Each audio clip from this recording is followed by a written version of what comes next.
to the exam style question series for our topic of Pythagoras Theorem, a very, very key topic in my opinion, something that I expect to definitely come up in your exam. So these, as well as the revision lessons, is of significant importance to you guys. So let's lock in, let's get this work done, see what we can get done today. So if you remember from our revision lesson that we label a triangle let's start with C. So opposite the right angle, we label C, and the sides A and B are interchangeable, meaning I can label this side A, this side B, or vice versa. It really has absolutely no effect on our answer at all. And remember, Pythagoras' theorem is only suitable for right-angled triangles.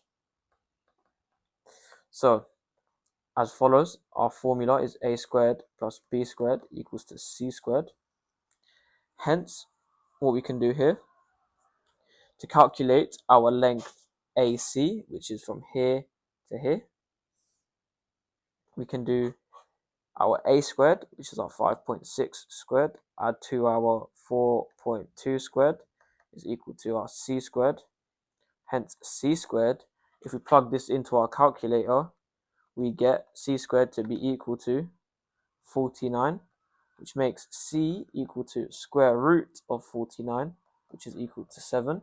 Hence, AC has a length of 7 centimeters. Okay, calculate the length of AB. Looking at AB is here. So, in this particular case, we're going to have to use a double Pythagoras. And don't get scared by that. All I mean by double Pythagoras is to conduct Pythagoras twice. So, what we can do is first look at this triangle individually.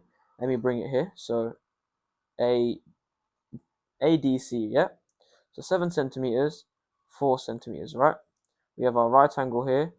Or remember, always opposite to the right angle, we have our hypotenuse, which is here. Call this C. And remember, A and B are interchangeable, so whichever way we write them is not going to affect our equation in any sort of way.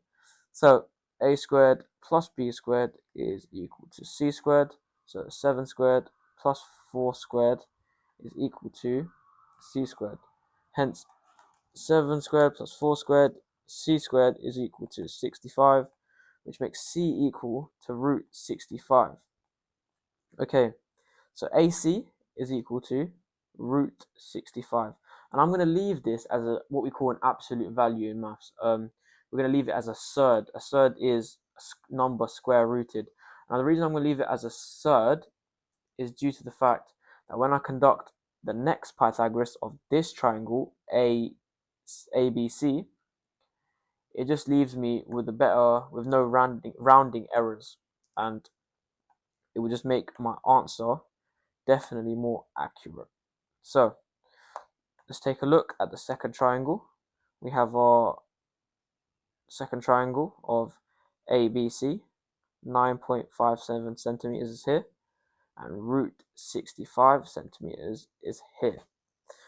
Okay, so we can obviously see that opposite the right angle is our C here, and let's label this one as A. We say that C squared minus A squared is equal to our B squared, and obviously B is what we need to find out here, so we're trying to work out the length AB.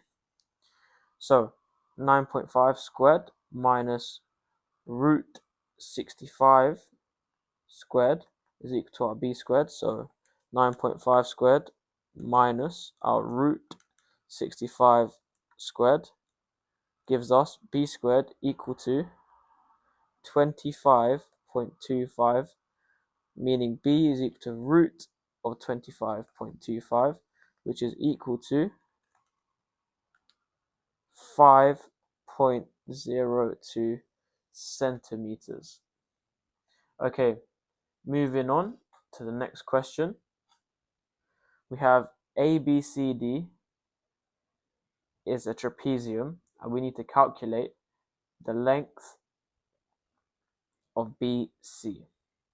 So what we do in this case is we have to be extra smart, extra clever here, and we have to see how can we spot a right angle triangle. And the only way that I can see to spot a right angle triangle is to draw a line going from C, a dotted line like this, going across, and breaking up our trapezium into a rectangle and a right angled triangle, with a right angle coming here. I hope you guys can see that. Now labeling our sides, we have 17 centimeters here and 15 centimeters here. Also, we know that from our laws of rectangles, we know that this side here, okay, is 15 centimeters. It means this side here is going to be equal to 15 centimeters. And obviously, this line here, once we've broken it, makes the base of the triangle equal to the length of the rectangle. I hope you guys can see that. So, if we were to conduct Pythagoras' theorem on this triangle at the bottom, we can see that this 17 is our C, and let's call our 15A, and we do C squared minus A squared is equal to B squared, and this is our B. So B squared is equal to 17 squared minus 15 squared, which is equal to 64. So B is equal to 8. So 8 here, and we know that the whole of A to D is 12 centimeters, right? Well, we've broken up this rectangle, this trapezium, into a rectangle and a triangle, right? And let's call it at point E. So we know from A to D is 12 centimeters, but we also know that from E to D is 8 centimeters through our Pythagoras theorem, which means that from A to E, this must be 4 centimeters.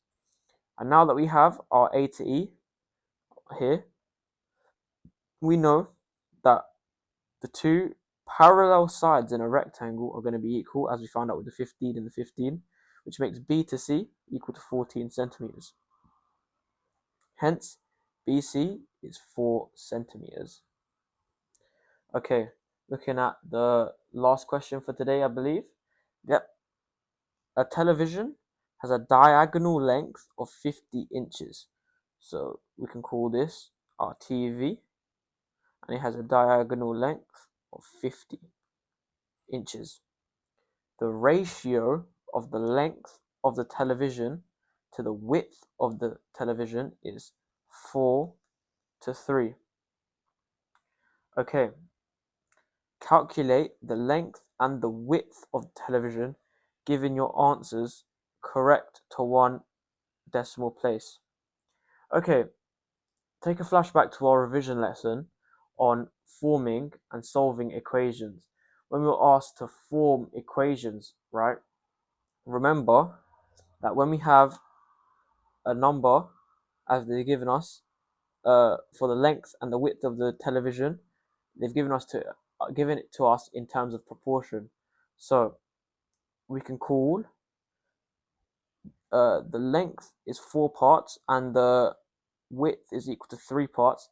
Hence we can call this 4x and call this 3x, because it is once again a representation of our length and width. We're representing it in a ratio of 4 to 3. So it is just using the length and width ratio. We know that we can write it as a representation, as an expression in terms of x as 4x to 3x. So we can write this as our 3x here. And now, this is going to be so the length is going to be, so the width is 3x. We can write this to be our 4x.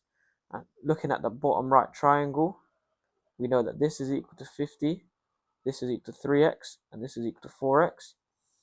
Hence, we can complete our Pythagoras theorem equation by saying 3x squared add 4x squared is equal to our 50. Okay, let me continue this over here. And we have 3x squared. Remember, we deal with the numbers first. So we have 9. 3 squared is 9. And then x squared is just x squared. Add 4x squared. We look at the numbers first. 4 squared is just 4 times 4, which is 16. X squared is equal to our 50. And we have collecting like terms. Remember, we can simplify this down because they're both x squared terms. 25x squared is equal to 50. Divide both sides through by 25 to get in terms of x squared. And we get x squared is equal to, oh, sorry, I was about to say that was going to be way too low. I didn't square my c. Remember, it's a squared plus b squared is equal to c squared. Hence, 50 squared is going to be equal to 2,500. Dividing both sides by 25, we're going to get x squared is equal to 100. And then x is the square root of 100, which is going to be 10. Now we have our x.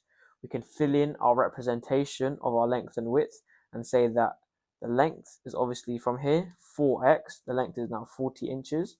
The width is 3x, which makes this 30 inches. Okay, so that is going to conclude our episode today on Pythagoras' theorem. I hope you enjoyed something. I hope you learned. And yeah, catch you guys in the next one. Peace.